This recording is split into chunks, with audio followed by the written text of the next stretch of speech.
Here's a business optimization problem. This one talks about the manager of a bike store selling a certain number of bikes, but then if he changes the price, he'll sell more based on how much he reduces the price. There's more we want to unpack here, but let's first start off with step one and write the objective. Our objective is to maximize profit. Let's review that profit equals revenue minus cost. We don't have any of these functions, so we have a lot to build. Let's continue breaking down the pieces to formulate kind of this roadmap of how we're going to get to a profit function. Remember that revenue is price times quantity.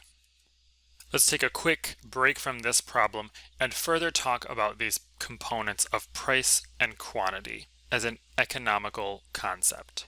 Let's look at a graph with price being the vertical axis and quantity being the horizontal axis. When price is high, so when something is expensive, the quantity demanded for that is low. When the price is low, so when something is cheap, the quantity demanded for that product or item is high. So let's put both of those ideas together, and we find that price and quantity have an inverse relationship. When one is high, the other is low. So if we were to graph their relationship as a function, it would be an inverse relationship like this purple line here. And we see that concept played out in this example problem. When the manager lowers the price for bicycles, the quantity sold increases. Let's express price and quantity as functions of x. So notice in this problem, it says let x be the number of price reductions. Normally, we're used to having x be the number of items sold, but here it's how many times we reduce the price by $10. Keep that in mind as we go through part A.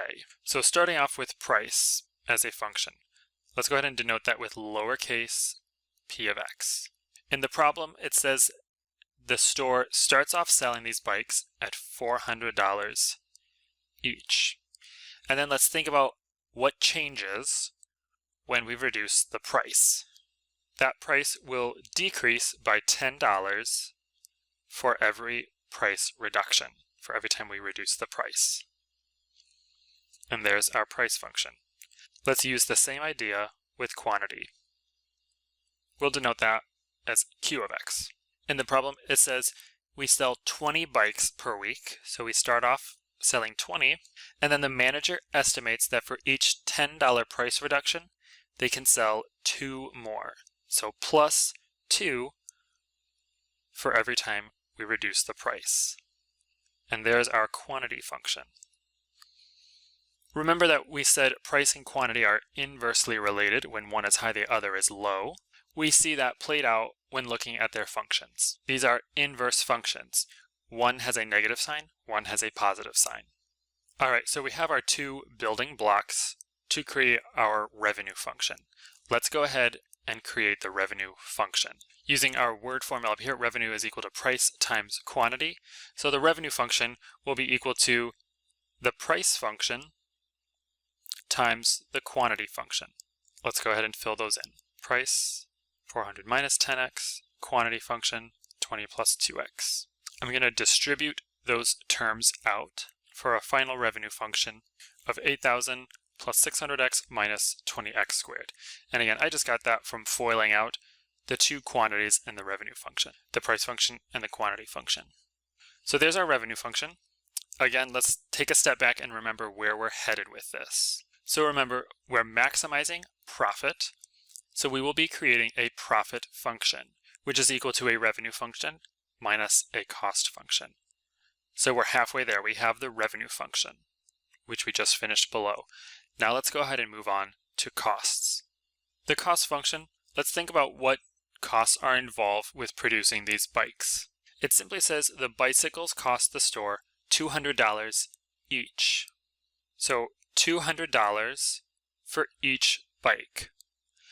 Again, I know we're used to making cost functions by letting x be the number of bikes or items produced. So you might be thinking 200x. But remember, x is the number of price reductions given in the problem. X is the number of $10 price reductions. So we can't use x. what do we use to represent the number of bikes or the quantity of bikes? Luckily, we have a function that calculates the quantity of bikes. So when we say it costs the store $200 each bike, we will use $200 times the quantity function. Let's go ahead and simplify this. And there's our final cost function. All right, so I have both the pieces I need for my profit function, the revenue function and the cost function. Let's go ahead and subtract them and create the profit function. We are now moving into step 2, creating the function we need to optimize. So my profit function will be my revenue function, which I'll write in green since that's how we've been denoting it, minus the cost function in red. Let's go ahead and distribute the minus sign and combine like terms. After simplifying and combining like terms, we get a final profit function of this.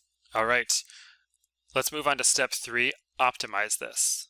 We're maximizing profit, so we will take a derivative and set it equal to 0, and then solve for x. Go ahead and go through the algebra on your own, and make sure you find that x is equal to 5. Step 4 then says use this critical number to answer the question parts. So the worst is behind us. Remember, steps 1 and 2 are by far the longest and most complicated. Once we have our critical number, it's pretty simple and straightforward to answer the question parts. So we completed part A already. We created the price and the quantity function. Part B says find the price and the quantity of the bicycles that will maximize profit. So remember, this X does not represent the number of bikes. It's the number of price reductions. We're asked to find what is the price that will maximize profit.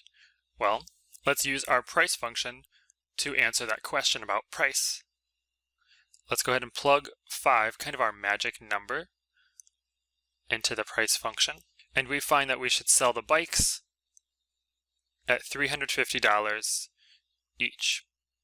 To find out how many to sell, the quantity, we'll plug that 5, the critical number, into the quantity function for an answer of 30 bikes. So there's the answers for part B. Part C then, find the max profit. Here's our profit function, plug 5 into that. And that equals $4,500 in profit each week.